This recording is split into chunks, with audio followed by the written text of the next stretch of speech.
আমার ভাইয়ের রক্ত বৃথা যেতে দেব না। প্রিয় দর্শক, আসসালামু আলাইকুম। মানবতার ফেরিওয়ালা ফিরোজ হাসান ভাই, ফ্রিমোশন ফিরোজ হাসান ভাই অবশেষে তিনিও ছাত্রদের পাশে দাঁড়ালেন। তিনি যখন আসলেন, প্রিয় দর্শক, একটা ছাত্র তাকে প্রশ্ন করেছিল, ভাই আপনি কেন আসলেন? তিনি উত্তরে বলেছিলেন, আমি যদি এটা না করি আমি তো মানুষের কাতারেই পড়ি না।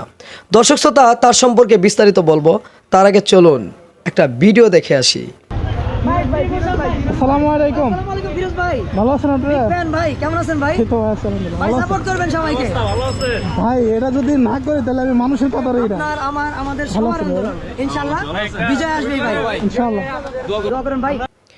প্রিয় দর্শক, ভিডিওটা দেখলেন, একটা লোক তাকে প্রশ্ন করতেছে, ভাই আপনি কেন আসলেন? তিনি বললেন, আমি এটা যদি না করি আমি তো মানুষের কাতারেই পড়ি না। ভাই, মানবতার ফেরিওয়ালা কাকে বলে দেখেন, তাকে দেখে কিছু বুঝুন, তাকে দেখে কিছু শিখুন। তিনি বললেন যে আমি যদি আজকে এইটা না করি আমি তো মানুষ না, আমি তো মানুষের কাতারে পড়ি না। এই কথাটার মানে কি ভাই?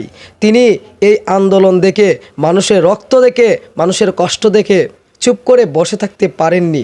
তিনিও ছুটে চলে এসেছেন সেই ছাত্রদের মাঝে তার জীবনটা উৎসর্গ করে দেওয়ার জন্য, কষ্ট করার জন্য, মানুষের অধিকার ফিরিয়ে আনার জন্য। সেলিব্রিটিদের উদ্দেশ্য করে বলতেছি যে ফিরোজ হাসান ভাইকে দেখে আপনারা কিছু শিখুন, তাকে দেখে কিছুটা শিখুন যে তার মা মারা গেছে, বাপ মারা গেছে, তবুও তিনি ওইখানে না থেকে মানুষের কাছে চলে এসেছেন তার নিজের জীবনটা উৎসর্গ করে দেওয়ার জন্য। তাকে যখন মানুষ প্রশ্ন করেছিল, ভাই আপনি কেন আসলেন? তিনি বললেন যে আমি যদি না আসি ভাই আমি তো মানুষের কাতারেই পড়ি না। তা দেখে আপনারা কি বুঝলেন?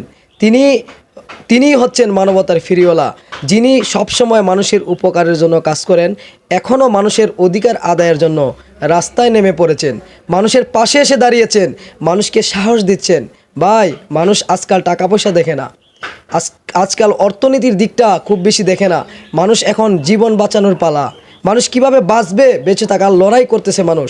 সেই বেঁচে থাকার লড়াই যদি মানবতার ফেরিওয়ালাদের পাশে না পায় তাহলে তারা কতটুকু কষ্ট পায়, যে সারা জীবন যে আমাদেরকে বেঁচে থাকার জন্য যে মানুষগুলো উপকার করেছে, আজকে আমরা মরে যাচ্ছি, সেই মানুষগুলো আমাদের পাশে দাঁড়ায় না, আমাদেরকে টেনে তুলছে না। ভাই দেখুন, সেই ফ্রিমোশন ফিরোজ হাসান ভাই সেই চাঁদপুর থেকে ঢাকাতে চলে আসলেন। তার মা বাবা দুইজনেই কিন্তু মারা গেছে।